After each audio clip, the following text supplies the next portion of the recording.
Welcome back, fellow armchair generals. This is Gamer 1745, and we are continuing the WarPlan series, playing as Germany. Now, normally I just ask if you would subscribe, but if you haven't subscribed and you're watching this, what can I do to earn your subscription? Because, trust me, I do very much respect you and your time and everything here, so I would love to have your subscription to this channel. And how can I earn it? Please let me know. You can post down below. Okay, so we're going to continue this. We've had some setbacks, nothing major. We do see some sort of partisan cutting of supplies here, so I got that territory back. Okay. Here we have these outbreaks, as it were, so let's put you on a crane to here. Okay, that got that back, so there isn't. These may or may, I don't know.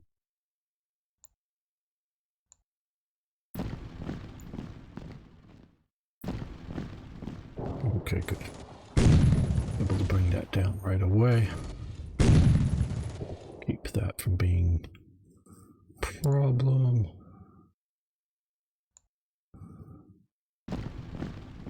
Yeah, I'd rather keep you on the rails for shifting around. Okay, that's keeping in supply.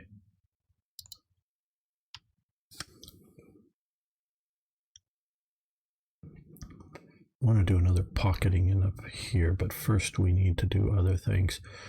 Still in winter, and I want to do pockets.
Three to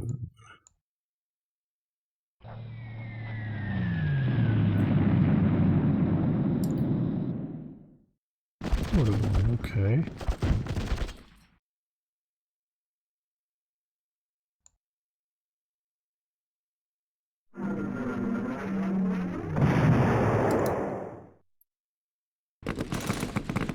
And they surrender. Very good. Very good.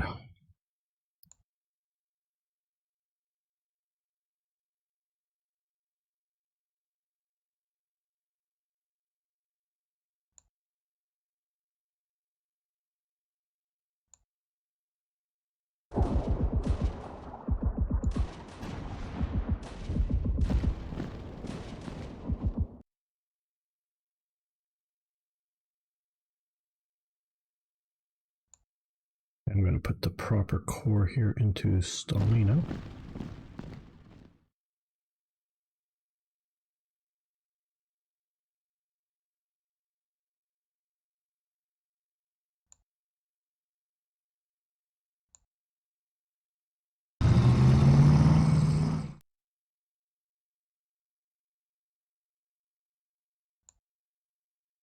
Use the mobility there.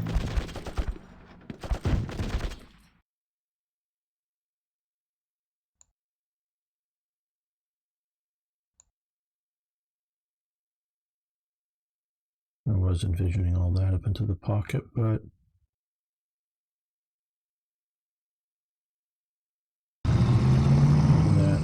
is nice.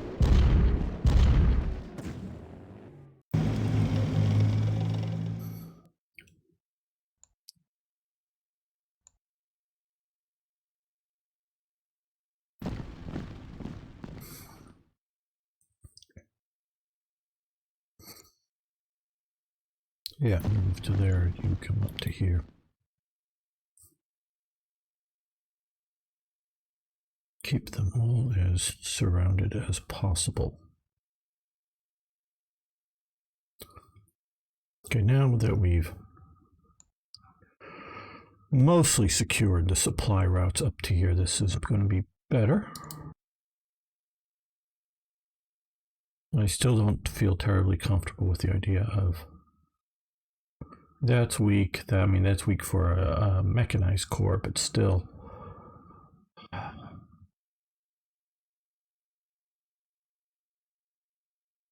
Do we bring up a couple of divisions to try to hold here and smash into here to create another pocket?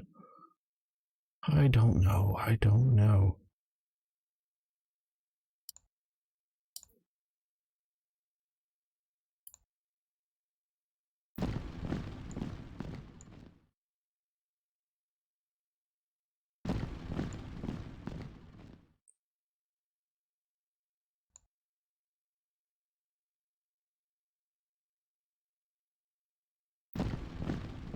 These guys are all so beat up. Well, he's just below an organization here, yeah.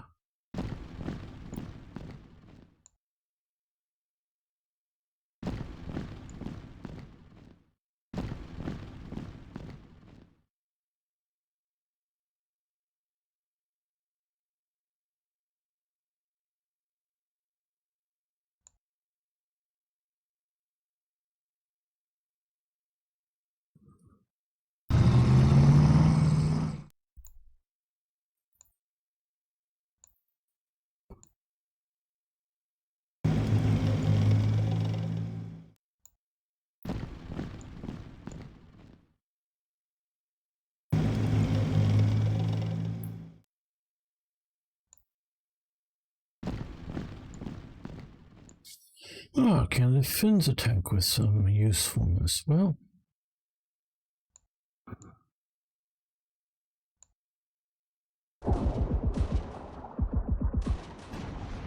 not much. Not much.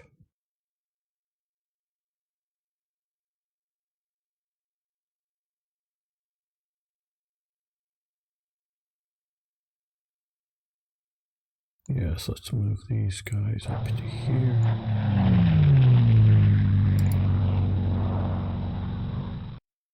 Well, maybe we should have moved them over here.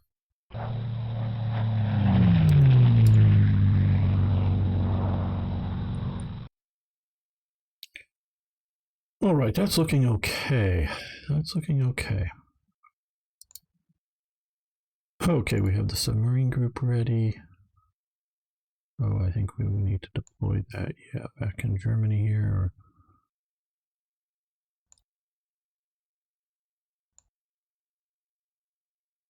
We got to get them out into the Atlantic.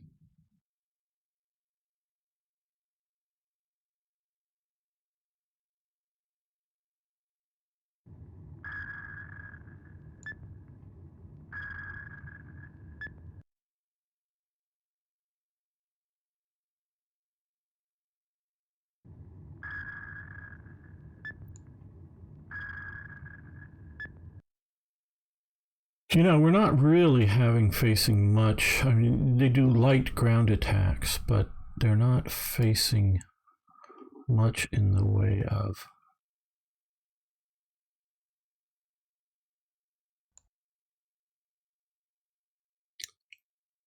dealing with enemy air. So, on the eastern front,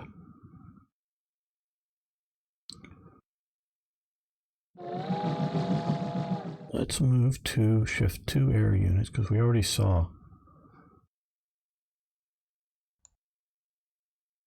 So these are, and they're also, of course, a bit messed up. These are useful in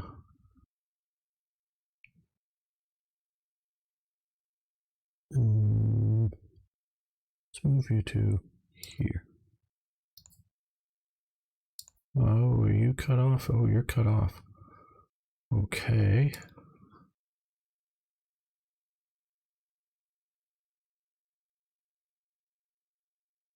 Wow, okay, they're cut off. I think all the rest that it either operated or well, these guys had. Oh, they may be cut off too. Yeah, they.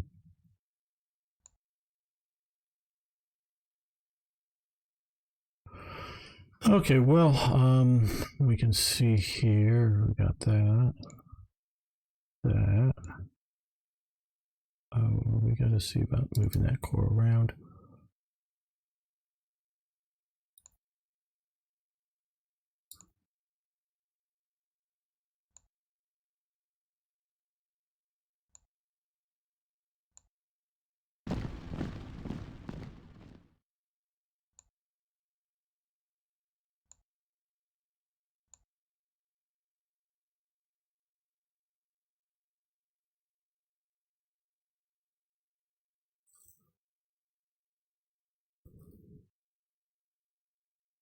Yep, this area could use a fresh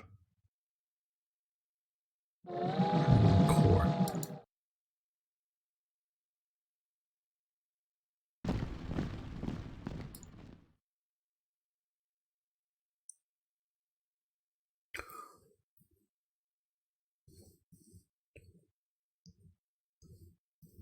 All right, well.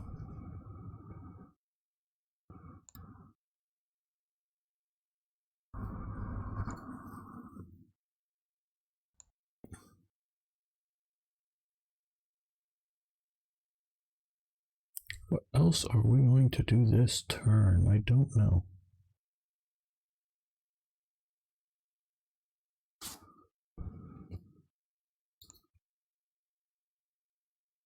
Just not worth the attack.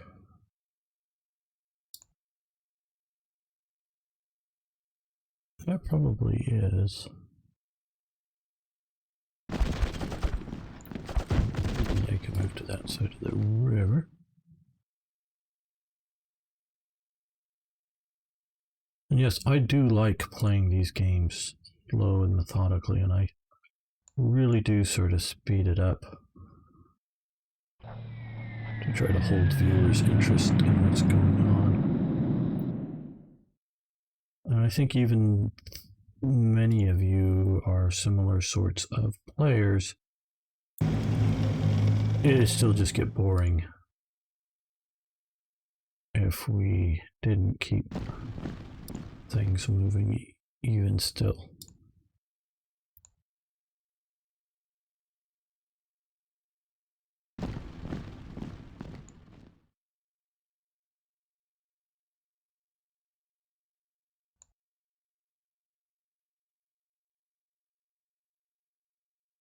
I'll try to keep some of these smaller nationalities like the Hungarians together so that their HQ can function effectively for them. So moving these Italians way up here may not be in the best idea, but we need to keep you moving up here.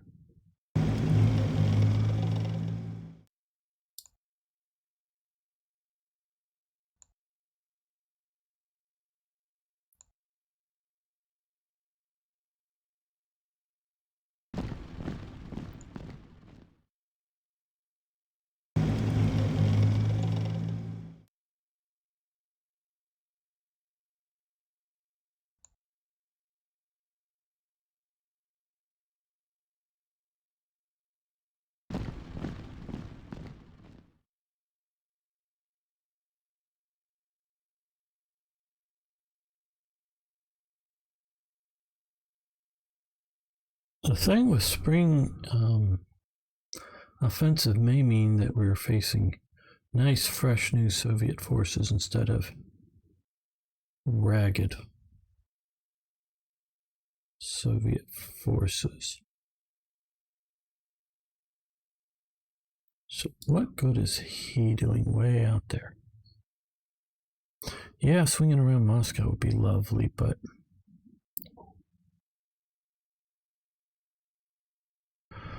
I would either need to keep these 3 cores together and push and have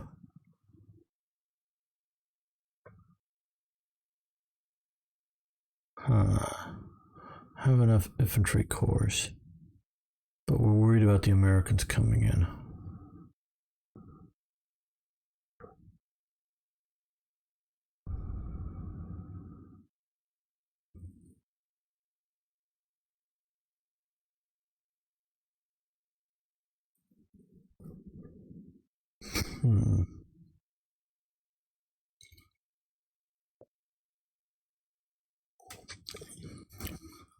Okay, here's what we'll do. We'll advance to here. Attack there. I think that's a good move. And I was thinking about coming back, but I think we'll just sit there and threaten.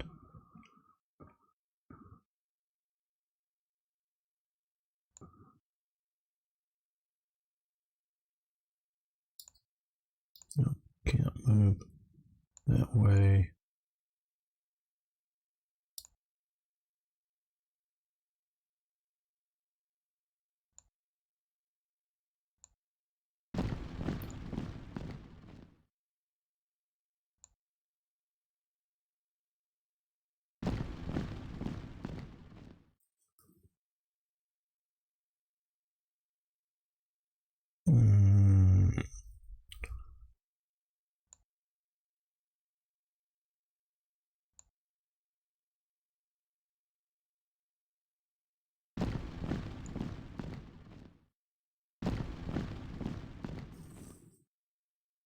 Keep pushing on them from there.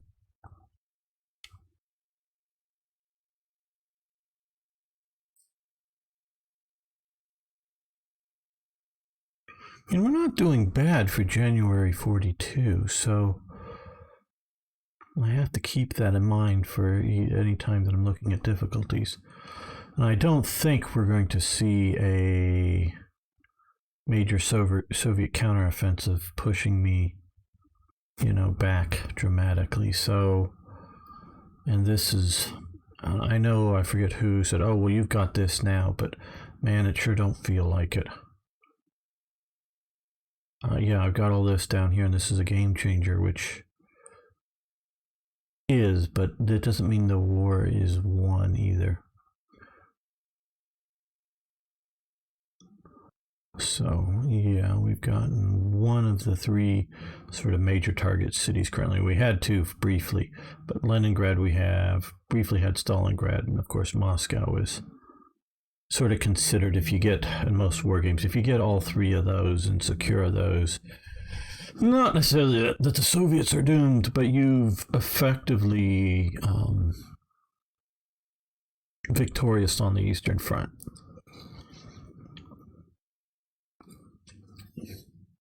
Just with possible U.S. pressure may keep, the idea of keep the Soviets in the war and, let them control out here and still have something. But yeah, okay. So, we've done the naval, we've done anti-partisan work that we could. Okay, build. German stockpiles. We're shifting air east. Because I'm a historical player, I am always worried about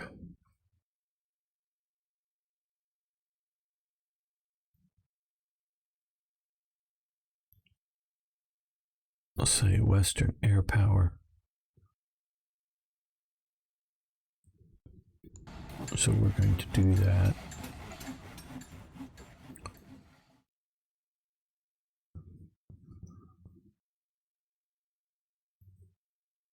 We've greatly limited their current operational choices right now, as far as I'm concerned.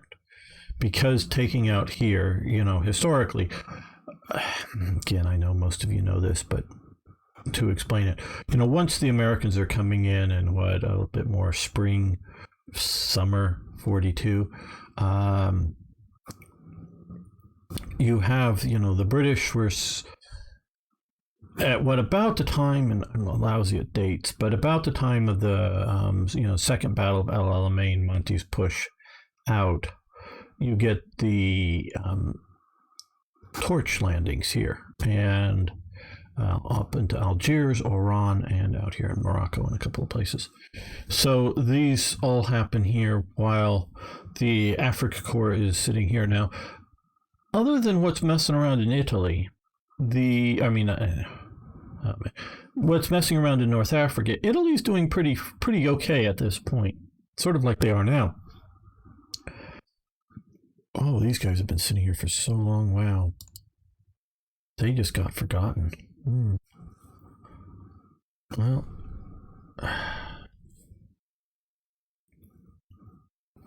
that's partially what I moved these forces, these air forces, these 3 Italian air forces over here, or Flieger Corps, or whatever you want to call it, the Italian equivalent, the fighters, the close air support, and the tactical bomber types, way out over here, was to deal with the idea that they can be shifted back west when the Western Allies come, and might as well keep them busy here. I don't know why these guys got forgotten, lost here. But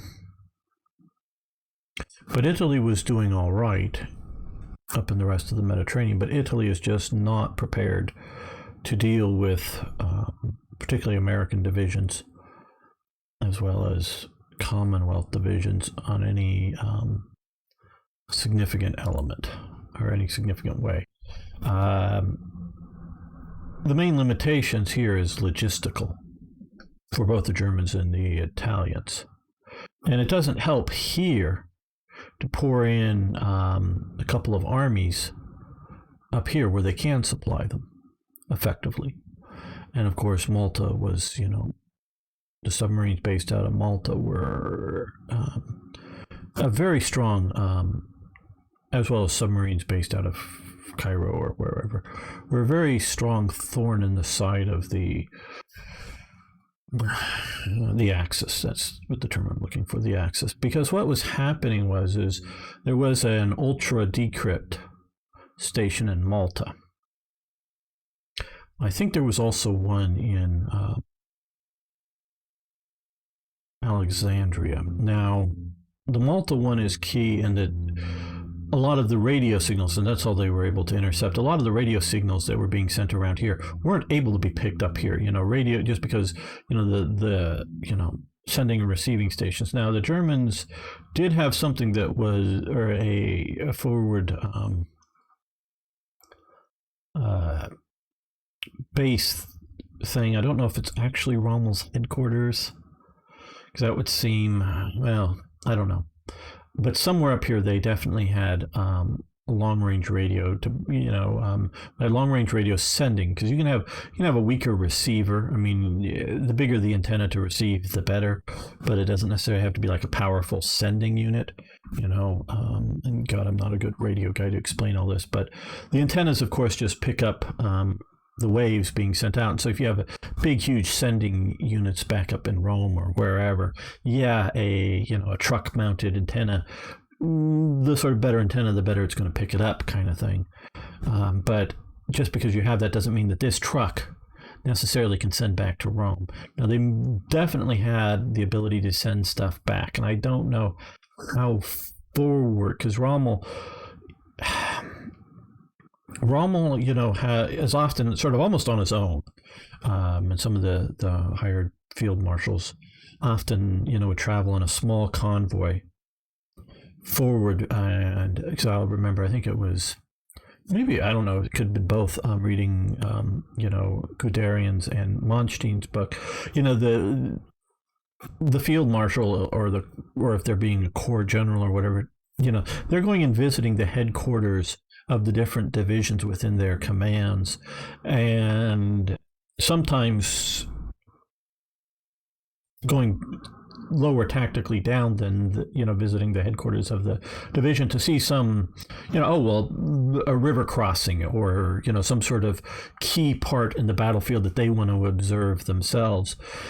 And sometimes these are being, strafed by enemy aircraft, not necessarily knowing that they're, just, oh, there's a German group of vehicles, let's strafe them kind of thing, knowing that. Or they're coming under other attacks, because they're sort of separated from other main units traveling between them. And so there's that kind of thing that's sort of operating as an immediate headquarters. And sometimes they're just sort of in a few staff cars moving around. And sometimes they're a bit more headquarters capable moving around with them. But then there's sort of a reserve area headquarters. I don't quite know who, where, when they're at El Alamein is sort of the main main headquarters communicating back up to Germany. Is that back in Tobruk or whatever town? This is City Barani. Or is it up with Rommel's sort of forward headquarters? And part of the reason I'm wondering some of this is because Rommel captures, or the Africa Corps or whatever, captures two big sort of command trucks from the British, and Rommel loves them because they're sort of big, roomy, and quite capable of moving around the desert. And so they use, I forget what the name of them, so they use these trucks as a mobile headquarters, and they feel the need to have a serious protection squad for them, to a point, and they use the Butte Panzers, the trophy Panzers, captured tanks, British primarily, but also I think American and I think just British and American maybe. That now these are British or American tanks in British service. That's a lot of the picture, a lot of the Africa Corps using captured equipment, photos of that, comes from this unit, as I've recently learned. I think from Mark Felton Presents or whatever. The really nice short documentary videos he does on YouTube. You can check his channel out. And so he specifically forms this squad, or squadron, or whatever you want to call it, of protection fighting vehicles out of captured vehicles, so not to take other German vehicles away from frontline tactical units. Now, my understanding is at times, not like necessarily because of an emergency where the enemy has pushed into the German rear that has gotten close enough to the headquarters that they need to be protected. My understanding is at times that Rommel just brings up this armored fighting force as sort of throwing in a bit of reserves to the front line at times that does get frontline action too. So this headquarters is very far forward, and we know that the Germans fairly far forward, running around with their Enigma machines. Ultra is the British term for the decryption service, where Enigma is the term for the machines that they're decrypting. And of course, the Germans just plan on the idea of destroying the machines enough before the Allies have any chance of getting them. At least that's the idea. And I think that's at least mostly the actual case if it ever happens. I wonder I'm not talking like in late 1944 or early 45 when everything is collapsing.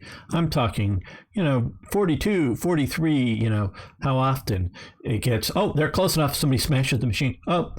We drove them off. Damn, we just smashed all our command machines, or all of our communication machines.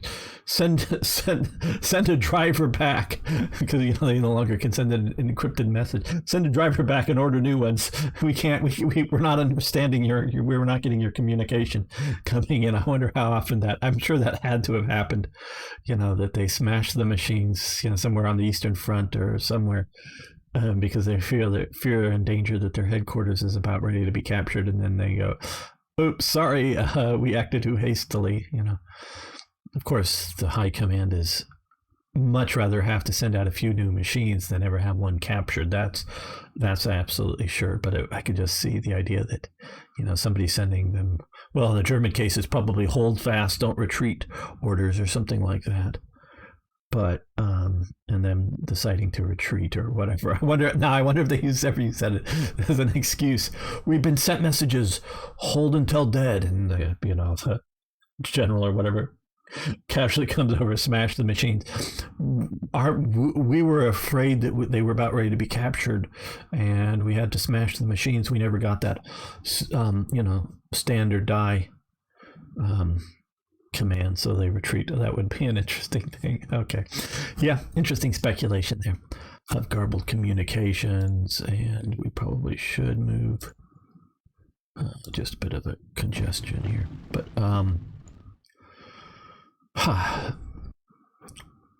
so radio communications again here. So get back, I'm trying to backtrack through my train of thought.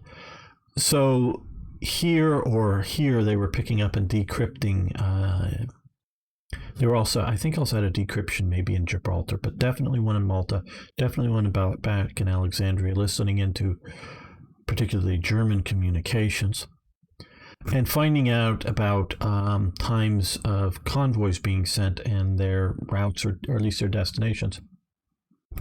And what they would then do is, partially because I don't know how detailed the routing information is, meaning like once the Germans get Crete and they're sending, ships coming, from wherever, railheads to like sort of Crete and then down to Tobruk or whatever, how detailed the routing, the course that's being sent, but leaving at, we have ships leaving at noon here and should be heading towards Tobruk, so you can kind of plot where they're going to be, probably enough for submarines to intercept. But what they would do is send out reconnaissance aircraft to, their primary concern was, because they trusted the intercepts, because they didn't believe the Germans were sending out false information on them, is to fool the Germans and, well, yeah, the submarines came 5 hours after we spotted a reconnaissance aircraft. And so to everybody else they would send out, oh, well, you're supposed to go recon this X, this location. Why that? Well, that's where we were sending. Okay, so they would fly from whatever airbase, wherever. Oh, yep, we see a convoy in this hex and they're moving this direction. Okay, so the submarines come here and maybe not quite do a wolf pack. The Mediterranean is not so easily suitable for wolf packs because the water is clear and the depth is often shallow, though out here I do know it's very deep out here. But some of these other areas that they're operating in, come on, move over here. Some of these areas it's much, much shallower. And so the submarines can be spotted by aircraft, particularly even when they dived down. They may, and when you're going deep, you don't move very fast, and you might be able to avoid spotting, but you're also worried about running into the the bottom if you're moving along a bit fast, and that could be a bit more dangerous. So they would spot and cut off their supplies. So supplying, from here to here is quite readily easy for the Axis. Supplying out to here, because either you're supplying, because until they decide to take over Vichy, Tunisia, they're supplying either to Tripoli, Benghazi, basically, or Tobruk once you move forward, whatever here, Mistara, or Masurarta. Sorry, yeah, probably a bit there, but once you're out here, it's either coming into Tripoli and driving along the Via Balboa, that's the paved highway the Italians built along the fourth shore, or they're coming into Benghazi or Tobruk to immediately supply the front lines. And there's reasons. Obviously, closer is better, but closer is also easier to cut off. Now, we're not facing any of that here. So that is changing the whole calculation, that we're not facing here either with forces or with threats. I do believe if we were to see 3 or 4, and I don't think that would be that hard for the Americans to make, 3 or 4 armored corps, these Italian forces just aren't going to stand up to it. And these German forces, you're doing better. You're at 92% at 29 out of 30, and you are at 100%, but you're an Upper Rhine Lesser Corps. Okay. Aren't going to stand up against, this is not going to stand up against 4 American Armored Corps pounding it. It just isn't. Hell, I don't hardly know what will stand up against 4 American Armored Corps pounding against it. So yeah, so we have that problem coming in on us.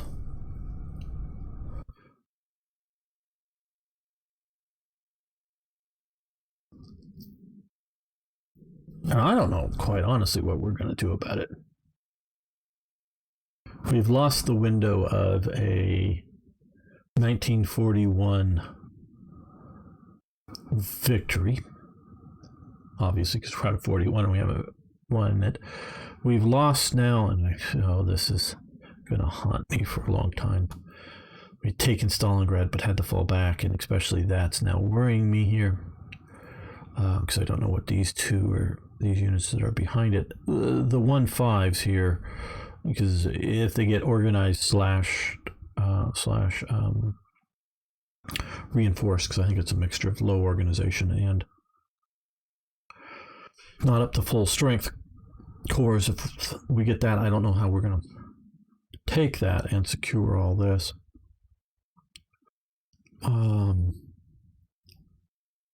I just I believe that if we had taken Moscow and Stalingrad, we would have caused a victory here. Without that,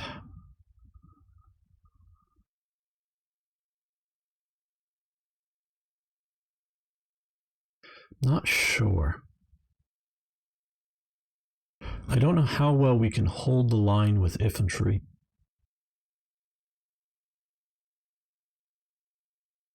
And then use the armor and mechanized forces to strategically deploy. This is going to be interesting. I hope you guys are enjoying this. Please tell a friend. You can post, when you guys do it on posting on, say, the WarPlan forum, it really helps out more so than just when I'm posting there for this. And yes, I know there's newer versions of this out.